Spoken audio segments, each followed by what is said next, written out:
いや、ということなので、もろもろね、やっぱりね、終わりですよ。一方で、ここ48時間というか、ここ72時間ぐらいの元彦のアカウント及び、メイロマがああなったのを見てると、どうも斎藤元彦なのか、斎藤元彦の周りがなんかわからんけど、金使い始めてるな、ネットに。世の中で一番偉いのは誰が一番偉いかって、やりたないけどやらなあかんことをやるやつが一番偉いんです。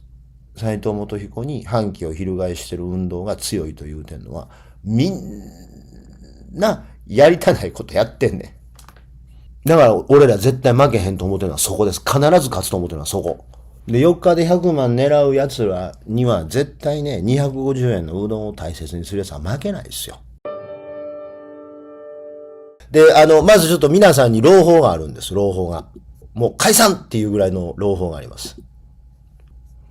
朗報かつ、まあそういうことなんだなということがわかる話なんですが、ほんまに朗報です。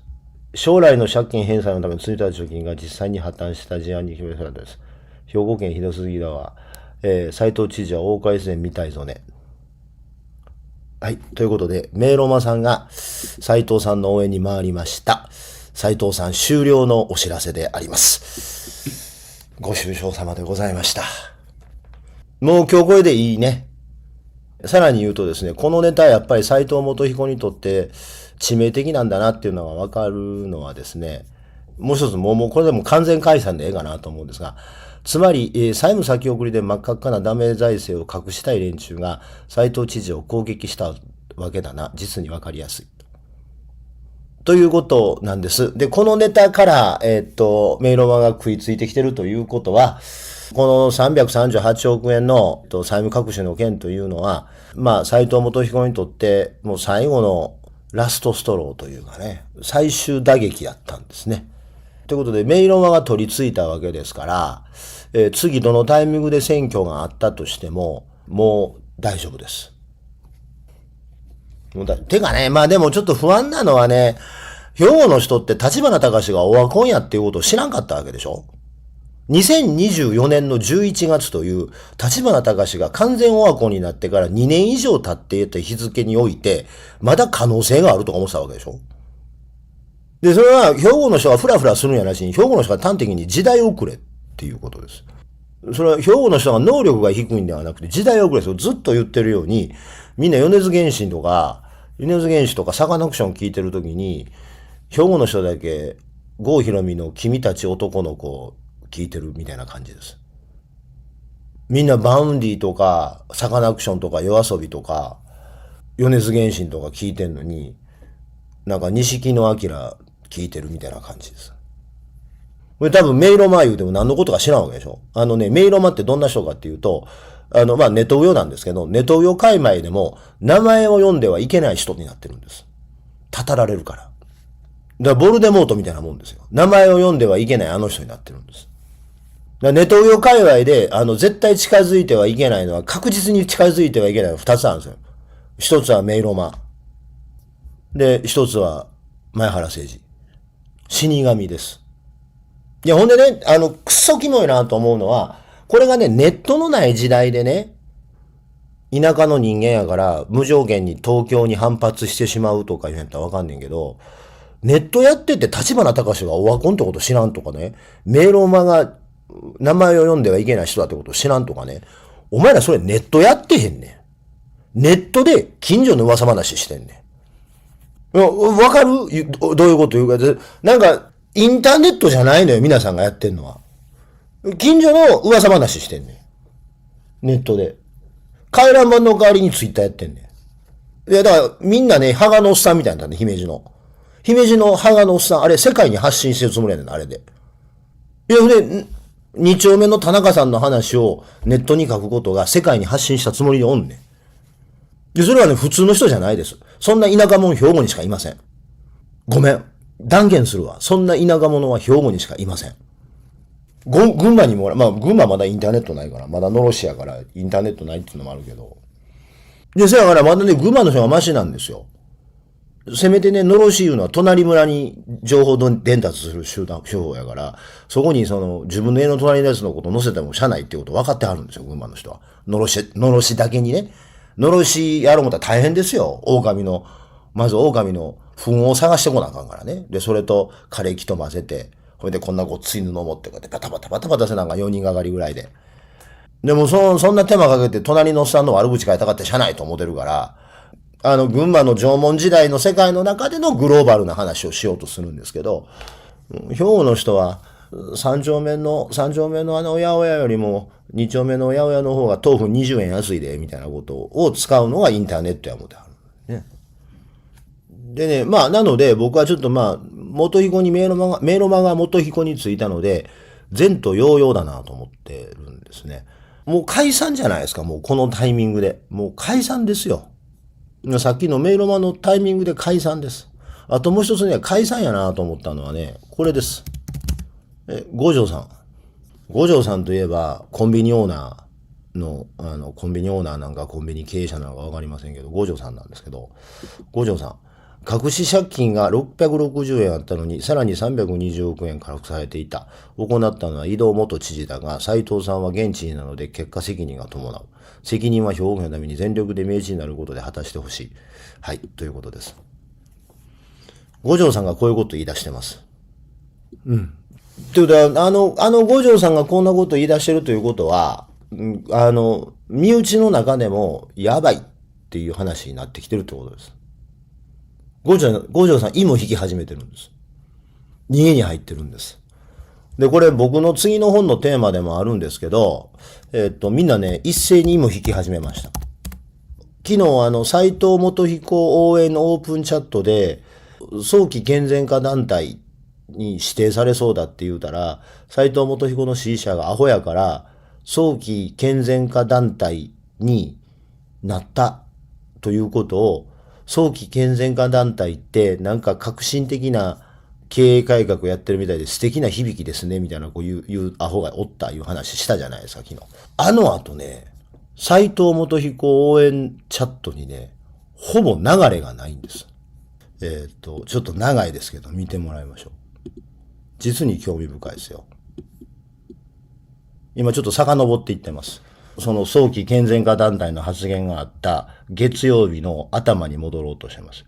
月曜日の頭まで結構活発にやりとりあったんですよ。ここから月曜日が始まるね。おはようございますとかでみんな言うてて。こうやって活発にやりとりあったんですよね。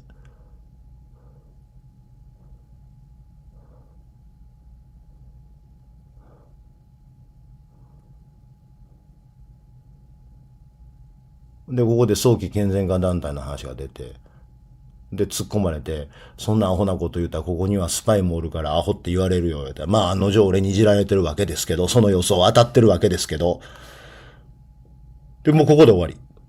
そんなアホなこと言うなよ、と。で、斉藤知事の覚悟とバイタリティに感謝ですって終わった後、昨日、この2件だけやからね。顔でかアブラムシに注意してください。だけ。ね、昨日、新規参加者いっぱい増えてるんですけど、昨日参加した人、多分ほとんどアンチやと思います。いや、ということなので、もろもろね、やっぱりね、終わりですよ。終わりです。で、もうちょっとね、もろもろ終わりですって言うたがって、まあ、あれやけどね。まあ、斎藤元彦と桃鉄は絶対できひんよね。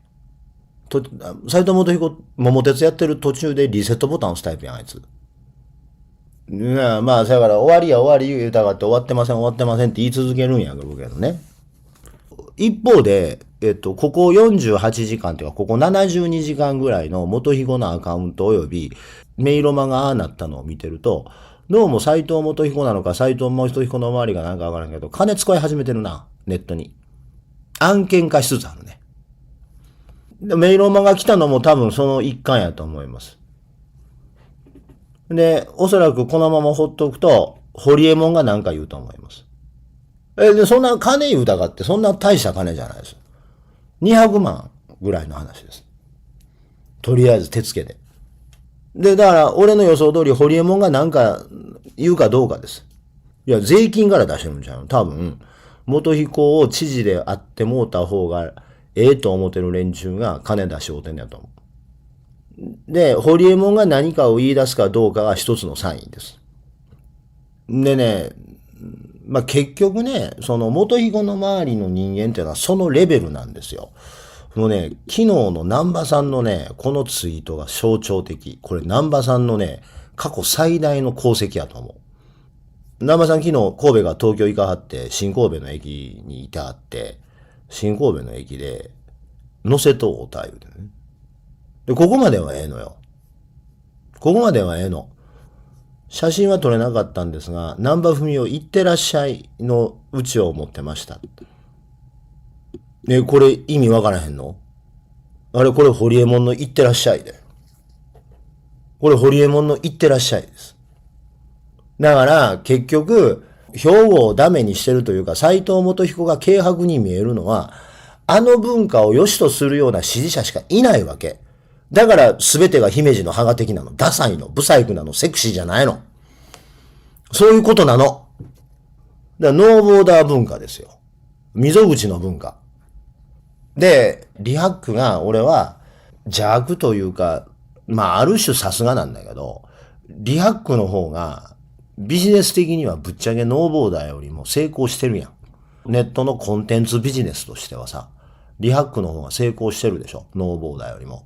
ノーボーダーのほら、溝口がいろんなことをそのネットで映像を公開したりとか、すること以外のビジネスで金回しとるけど、そのネットのコンテンツそのものだけで金生んでるのは明確にリハックの方やん。で、ノーボーダー、だってもう最初からキングボンビー、キングボンビーって、桃鉄で言うたら3年目ぐらいから出てくるんですよ。だって1年目の同時にスタートの時はさ、ボンビーつくはずがないわけやんか。ゲベタンにボンビーがつくわけでしょ？ 1 年目の決算が終わって。で、そのボンビーをつけたまま、次、再開争いをして、次の年の再開にボンビーが突然出す、3年目突入ぐらいにボンビーが突然返事して、キングボンビーになるやんか。それが桃鉄の流れやんか。違うよ、ノーボーダー。一番最初から上杉隆とやってんねんで。初年からキングボンビーついてんねん。もうコントローラー決めた瞬間からキングボンビーついてんねん。で、まあ、だから、純粋に YouTube に流れてる番組の内容だけね、どっちが、溝口の方が金持ってると思うよ。溝口の方がビジネスでは成功してると思うよ。ただ俺が言うてんのは、ネットのコンテンツとして成功してるのはリハックの方でしょ、言うてんの。俺はリハックの高橋がすごいとか、うんぬんかんぬんって言うてるんではなくて、YouTube のチャンネル登録者数とか、そんなことも言うてるんじゃないのよ。コンテンツだけで純粋に売り上げを上げてビジネスを回してる言うたら、リハックの高橋の方が全然できてるやんか。で、リハックの高橋は要はコンテンツ命なんですよ。まあテレビマンだってこともあるんでしょうけど、オンエアしてるもの、流してるもので客を呼んで、それをマネタイズするしかないっていうところに根性座ってるからと思うけど、内田達、石破 C と、最近賢にシフトし始めてんね。リハック。で、それは、そのリハックが大きくなって、そういう人が読んでもいい器になったってことももちろんあるんだけど、ビジネスで一番大事なのは何かわかる？まあ、そしてその溝口的なビジネスを否定されなきゃいけない理由なんだけど、ビジネスで一番大事な理由は何かわかる？ビジネスで一番大事なのはね、going concern です。儲けなあかんとか、信用を得なあかんとか、クレダビリティが高くなきゃいけないとか、コンプライアンスを守っとかなきゃいけないとか、うんぬんかんぬんとか、人権を守らなきゃいけない、うんぬんかんぬんとかっていうのは、それは going concern のためです。要は、潰れないってことです。信用、粗利率、資本回転率、何から何まで、あらゆる指標は何で見てるか、すべてのいわゆる経営上の KPI と言われるものを何のために見てるかっていうと、going concern、すなわち潰れないというために見てるんです。支払い期限を守らなければいけない。従業員の人権を守らなければいけない。取引先との従業員の人権を守らなきゃいけない。関連処方率を守らなければいけない。収益を上げなければいけない。新しい商品を開発しなければいけない。それは全部必要なことやねんけど、それは何のためにやってんのってことです。自分の会社が来年も再来年もあり続けるためにやってるんです。で、それが、その going concern を考え続けるというのが、まず経営者の最初の宿題。それらすべてが going concern のためにやってるんです。生き残り続けるということが企業にとっての最大命令。生き残り続ける。で、俺はリハックの最近の変貌を、高橋ゴーイングコンサーン考え始めたと思った。要は、石丸とか、立花とか触りに行ったら、ボンボンボンボン金は儲かるよ。でもね、石丸は気違いやからおらへんようになるわけですよ。で、あれ高橋うまかったでしょ。どんどんどんどん田舎に追い込んでいって、高橋偉いなぁと思ったのは、畳の目を一つずつ石丸と距離を置いていったでしょ。で、最後福岡に追い込んで他人のコンテンツにしてさようならやねんもう。で、それも、パツンと切るんやなしに、ちょっとずつ距離を置いていったでしょ。今まで毎日出てたのが週に3回になり、週に3回が週に2回になり、週に2回が週に1回になり、月2回になり、月1回になり、3ヶ月に1回になり、半年に1回になり、1年に1回になり。テレビ的なね、オワコンタレントの処理の仕方ですよ、あれ。ほんで今、内田先生出たり、C さんが出たり、石破さんが出たり、わらさんが出たり、吉田晴美が出たりとか、普通の社会人が見て、ジャークマンの YouTube みたいに気分のこんなんはないかもわからんけど、普通にこういうワルツのリズムで一定の視聴者がいて、一定のクオリティのものを提供できるというチャンネルにリハックはどんどん変貌していってるわけですよ。だってそうじゃない？リハックのことを考えたら、立花隆が8ヶ月前に神戸拘置所に収監されたって、経営上のリスクですよ。で、その石丸のように、時間をかけてテレビマン的にテレビマンがダメなタレントと距離を取っていくように、1年2年かけて距離を取っていったという戦略が取れないんであれば、それがベストな戦略なわけですよ。だから、パツンと切っちゃいかんわけですよ。喧嘩になるからね。もう徐々に畳の目一つずつ距離を置いていくというのが、大人の分かれ方ですよ。徐々にね、ビジネスの分かれ方ですよ。パツンと切ったら偉いことになる、それは。ビジネスの環境でパツンと切った結果、偉いことになったっていう最大の事例、日産ですよ。日産みたいになってまうわけ。日産はカルロス・ゴーンをパツンと切ったから、ああなってもうたんですよ。カルロス・ゴーンを切りたいと思うんやったら、ちょっとずつ8年ぐらいかけて切っていかなあかんかった。パツンと切ったらゴーンは大暴れするよ、そら。それは当たり前の話ですよ。角立つんやから、そんなことしたら。角が立たんようにちょっとずつ分かれて、だから、高橋はほんまは、立花ともそうやって別れたかったんですよ。立花もそうやってほんま切りたかったんでしょうよ。ただ、その関係が拘束するという高橋の想定外の物理的な強制的なパツンが来たから、剥き出しのリスクそのものがそこに、高橋のせいではなく、高橋のコントロール外の力で、剥き出しのリスクがそこに現出してしまったわけよ。で、これなかったことにしようと思ったら、賢持ってくるしかないやん。だってザ・アホやねんもん。で、これ隠蔽できひんわけだから。で、石丸のようにほんまは、立花も徐々に聞いたかったわけですよ。ほんまはね。で、これ上書きせなあかんわけ。上書き、ほんまやったら徐々に分かったら上書きなんかする必要もなかったんですよ。でも、自分のコントロール外の逮捕交留という自分のコントロールできない要素でパツンが来てしまったから、このパツンでできた鋭い断面を一生懸命今、賢を持ってくるという方法で、柔らかくしてるんですよ。でね、石丸がリスクであるということは、石丸を見てたらわかるでしょ？石丸というピエロを見ていると、石丸がリスクであることがわかりますわな。で、立花がリスクであるということは、立花の反社会性を見てたらわかりますわな。頭の悪さを見てたらわかりますわな。でもね、経営でね、一番のリスクはね、そこじゃないんですよ。石丸のようなピエロ、立花隆のような能力の低い反射を見たときに、これがリスクだということがわかるんやけど、経営にとっての高橋のビジネスが抱えた最大のリスク何かわかる？そう。一人正解出した。客層です。要は、石丸がええと思って金を落とすようなやつとか、立花がええと思って金を落としていくやつとかに自分のビジネスがキャッシュフロー上を依存してしまうことが最大のリスクなの。で、それはね、俺も実はやってんの。挨拶するやつを無条件でバンするっていうのは俺なりのそれのやり方です。客層を劣化させない。ええ言葉を教えたの。これ、通俗道徳っぽいけども、ビジネスの真髄やと思う。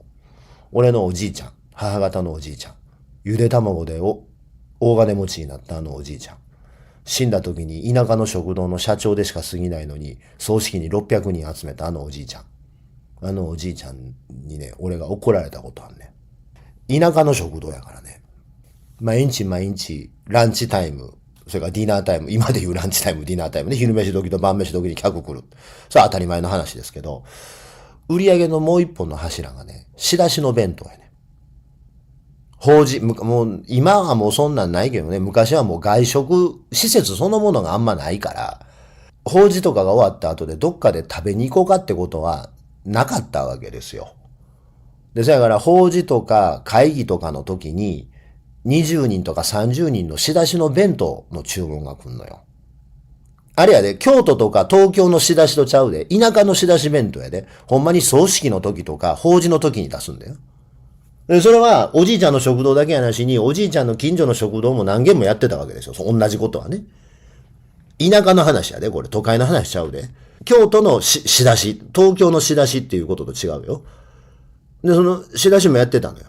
で、仕出しのね、値段が、こう、まあ当たり前、どれもそうやと、どこのお店もそうやと思うけども、当時のことやから1000円、2000円、3000円で、こう、ランクがついとったわけですね。その地域のね、超有名な金持ちの家が、法事で、うちのおじいちゃんの店から、4日間にわたって仕出しの弁当を取ってくれたんよ。これで、もう大量のお客さんが来るから言うて、近所の人にパート代払って手伝いに来てもらわなあかんぐらいおじいちゃんの店がえらいことになったんよ。4日間連続やったから。ほいでね、その4日でね、売り上げがね、100万超えたんよ。昭和50年代後半ですよ。バブルの前ぐらい。その一人のお客さんだけで100万超えたんよ。で、100万って言葉聞いたら俺子供やんか。まだ小学校低学年ですよ。100万って聞いたら俺子供やん。で、100万円言うたら子供の知ってる大金の天井やん。1億万円とか言うてたら俺やもん。子供が知ってるお金の一番上やん、100万円言うの。で、もうおじいちゃんが100万円稼いだと思って、100万円すごい、100万円すごいとかずっと言うてたんよ。おじいちゃんの食堂で。100万円すごいな、100万円すごいなとか言うてたんよ。で、言うてたら昼時が来たの。でもう近所の人も手伝ってもうて仕出し作らなあかんような状態になってんで。おじいちゃん昼の休憩入って。で、俺の隣でタバコ吸いながら、たもつ、あそこでスードン食うてるおっちゃん見てみ。あのおっちゃん、毎日あそこでスードン食うてんねん。1日250円。俺にとっては4日の100万よりも、あの250円が命なんじゃ。100万で騒ぐな、ドアホって怒られた。俺はそれが商売やと思う。で、それは常連を大切にしようとか、リピーターを大切にしようとかっていうことではなくて、日銭の方がありがたいんですよ。B2C の商売では、日銭の方が絶対ありがたいの。で、それが経営者が考えなあかんことやね。という経営者が考えなあかんことってことを考えると、立花隆がええと思うような人間、石丸慎二がええと思うような人間が乗客かそいつらがなんぼ落としていってくれたとしたとしても。で、自分の会社が、おじいちゃんの話で言うたら、4日で100万上がる仕出しに、100% 経営的な、売上的に依拠する経営と、250円のスードンに依拠する経営やったら、健全な経営は250円の日銭に依拠する経営ですよ。兵庫県知事選挙は4日で100万の仕出し弁当です。そう、今の経営の KPI、経営用語で言うと、ライフタイムバリューね、とか LTV ってやつですよ。そっちの方が経営としては全然重要なの。立場の周りの人間がみんな貧乏になっていってんのは、4日で100万の弁当に依拠してるからですよ。ノーボーダーがずっと貧乏くさいのは、4日で100万狙ってるからですよ。で、これは俺がこの間からずっと言っているポピュリズム政党がなぜダメなのかということと通底するし、メルマガでも送りますけども、今回の月刊日本、極めて重要な記事を書きました。なぜポピュリズムは否定されるべきなのか。熱狂を生むからじゃない。社会に分断を生むからじゃない。レイシズムを呼び込むからじゃないの。もっと危険なのは、4日で100万の仕出し弁当に依拠するからですよ。ポピュリズムは。維新もそう、令和もそう、参政党もそう、今の高市早苗自民党もそう。みんな4日で100万の仕出し弁当ばっかり狙うてんねん。でもいっぱい250円の酢うどん見てへんねん。みんなを熱狂させるからあかんのちゃうねんって。みんなで熱狂するからとか、社会が分断されるからとか、レイシズムがあかんからとか、それは全部あかんことなんですよ。でもそれは、あかんことの表に出た症状であって、糖尿病で言うたら目悪なるとか足痛なるとかってそういう世界の話であって、根源のダメなところというのは、4日で100万円の売り上げを狙うというそのクソ根性にあるんですよ。だから俺は山本太郎を根底から否定するわけ。それは俺が山本太郎を否定する理由は、俺が高市早苗とか桜井誠とか立花隆とかを否定する理由と全く一緒。それは敵味方理論があかんとか、分断を生むのがあかんとか、0か100かはあかんとかってね、そんな小学生みたいな話でちゃうねんて。やりたないことをやりたないことをやるやつが一番偉いんです。世の中で一番偉いのは誰が一番偉いかって、やりたないけどやらなあかんことをやるやつが一番偉いんです。どんな商売であれ、どのビジネスであれ、どんな活動であれ、誰もやりたくないことをやるやつが一番偉いの。儲からんこと、しんどいだけのこと、せやけどやらへんかったら物事は前に進まへんことっていっぱいあんねん。派手でないこと、スポットライトが当たらないこと、地味なこと、誰も見てへんこと、汚いこと、しんどいこと、きついこと、汗ばっかり流れることって世の中にいっぱいあんねんて。それを、やらなあかんからやらなあかんなってスッとやれるやつが世の中で一番偉いねんて。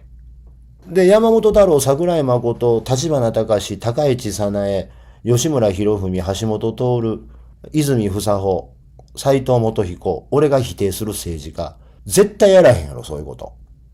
で、俺が安穏としてて、向こうが俺のことを仲間としてくれてるかどうか知らんけど、広い大きな船で、船の先に立ってるやつと、船の底にいるやつとっていろんな立場のやつはいっぱいいるけども、斎藤元彦に反旗を翻してる運動が強いという点のは、みんなやりたないことやってんね